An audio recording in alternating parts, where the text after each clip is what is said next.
ನರಿ ಮತ್ತು ದ್ರಾಕ್ಷಿ ಹಣ್ಣುಗಳು.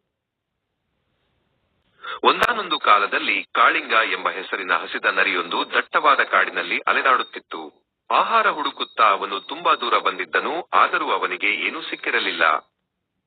ಅಲೆದಾಡುತ್ತಾ ಕಾಳಿಂಗನು ಒಂದು ಸುಂದರವಾದ ದ್ರಾಕ್ಷಿ ತೋಟಕ್ಕೆ ಬಂದನು.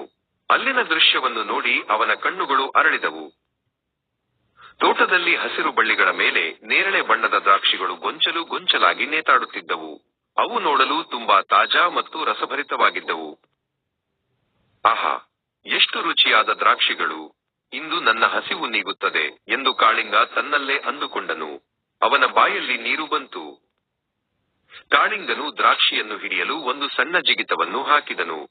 ಆದರೆ ದ್ರಾಕ್ಷಿಗಳು ಸ್ವಲ್ಪ ಎತ್ತರದಲ್ಲಿದ್ದವು, ಅವನ ಕೈಗೆ ಸಿಗಲಿಲ್ಲ. ಅವನು ಮತ್ತೊಮ್ಮೆ ಪ್ರಯತ್ನಿಸಿದನು, ಈ ಬಾರಿ ಸ್ವಲ್ಪ ಹೆಚ್ಚು ಎತ್ತರಕ್ಕೆ ಜಿಗಿದನು. ಅಯ್ಯೋ, ಈ ಬಾರಿಯೂ ಅವನಿಗೆ ದ್ರಾಕ್ಷಿ ಎಟುಕಲಿಲ್ಲ. ಈಗ ಕಾಳಿಂಗನು ಸ್ವಲ್ಪ ದೂರ ಓಡಿ ಬಂದು ಜೋರಾಗಿ ಜಿಗಿದನು. ಅವನು ತನ್ನೆಲ್ಲಾ ಶಕ್ತಿಯನ್ನು ಹಾಕಿ ಜಿಗಿದರೂ ದ್ರಾಕ್ಷಿಗಳು ಇನ್ನೂ ದೂರವೇ ಇದ್ದವು. ಅವನು ಅನೇಕ ಬಾರಿ ಪ್ರಯತ್ನಿಸಿ ಸುಸ್ತಾದನು. ಅವನಿಗೆ ಉಸಿರು ಕಟ್ಟಿದಂತಾಯಿತು ಮತ್ತು ಕಾಲುಗಳು ನೋಯತೊಡಗಿದವು. ಎಷ್ಟು ಪ್ರಯತ್ನಿಸಿದರೂ ದ್ರಾಕ್ಷಿ ಸಿಗದಿದ್ದಾಗ ಕಾಳಿಂಗನಿಗೆ ತುಂಬಾ ನಿರಾಸೆಯಾಯಿತು.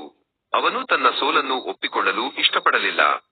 ಕೊನೆಗೆ ಅವನು ಅಲ್ಲಿಂದ ನಡೆಯುತ್ತಾ, ಆ ದ್ರಾಕ್ಷಿಗಳು ಹೇಗೂ ಹುಳಿಯಾಗಿವೆ, ಅವು ನನಗೆ ಬೇಡವೇ ಬೇಡ ಎಂದು ಗೊಣಗುತ್ತಾ ಅಹಂಕಾರದಿಂದ ಹೊರಟು ಹೋದನು.